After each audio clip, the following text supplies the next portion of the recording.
Biopharma शक्ति को देखते हुए करीब 25,000 करोड़ रुपए की लागत से अगले 5 वर्ष में हम परियोजना शुरू करेंगे। इसमें एक ऐसा पर्यावरण हितैषी काम होगा, ऐसा इकोसिस्टम होगा जिसमें बायोफार्मा केंद्रित नेटवर्क होगा। 4 नेशनल इंस्टीट्यूट्स होंगे जो फार्मास्यूटिकल भेषजी शिक्षा से संबंधित होंगे, जिन्हें नाइपर्स कहा जाएगा। इसके अलावा 7 जो हैं उनमें बढ़ोतरी की जाएगी और 50,000 एक्रेडिटेड इंडिया क्लिनिकल साइट्स खोले जाएंगे। भेषजी से दवाइयों से संबंधित जो नियंत्रण करने वाली प्राधिकरण है उसको भी हम आगे बढ़ाएंगे और एक समर्पित वैज्ञानिक रेवेन्यू कैडर के जरिए, जहां हमारे विशेषज्ञ हैं उनके जरिए हम काम करेंगे। पहला ये कि 1.0 के कुछ क्रेडिटर्स बनाए जाएंगे, जिसमें ISM 2.0 होंगे,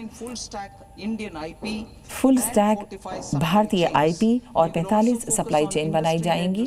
हम उद्योग से संबंधित शोध पर भी काम करेंगे जो प्रौद्योगिकी के क्षेत्र में किया जाएगा।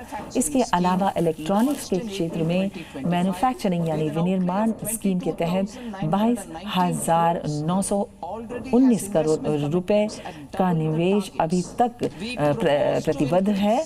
अब हम इसको दुगना करने जा रहे हैं और ये 40,000 करोड़ रुपए का पूंजीगत निवेश किया जाएगा।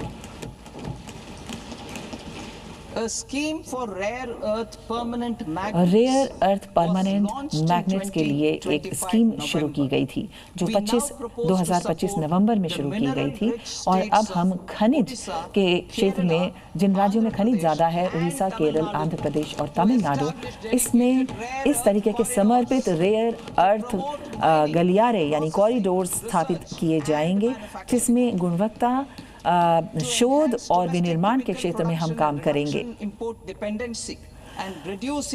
निर्यात को बढ़ाना और आयात को कम करने के संबंध में हम 3 समर्पित डेडिकेटेड केमिकल पाथ्स शुरू करेंगे, एक ऐसे रूट पर जो क्लस्टर पर आधारित मॉडल होगा।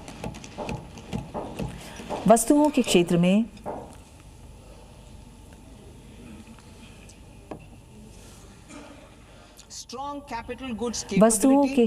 पूंजीगत वस्तुओं में हम सुदृढ़ता लाएंगे। उत्पादकता में और गुणवत्ता में विभिन्न सेक्टरों में हम काम करेंगे और इसके लिए निम्नलिखित प्रयोजन हैं। पहला, उच्च स्तर के tools central public sector enterprises द्वारा शुरू किए जाएंगे 2 लोकेशंस पर। एक तो डिजिटली जो सुदृढ़ मैन्युफैक्चरिंग हाई प्रोसेशन जो अवयव हैं वो शुरू किए जाएंगे, वो बहुत कम लागत से शुरू किए जाएंगे। और दूसरा, निर्माण और अवसंरचना से संबंधित जो उपकरण हैं उनको भी घरेलू विनिर्माण के जरिए उन पर काम किया जाएगा, जो कि बहुत ही आधुनिक CIE के जरिए किया जाएगा।